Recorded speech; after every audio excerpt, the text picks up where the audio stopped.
जन्म नाही पुन्हा।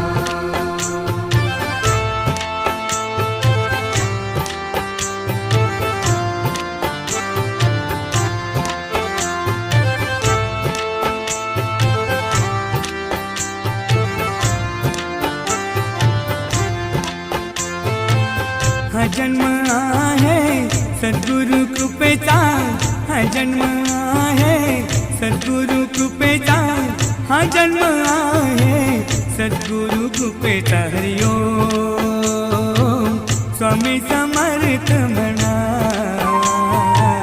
हा जन्म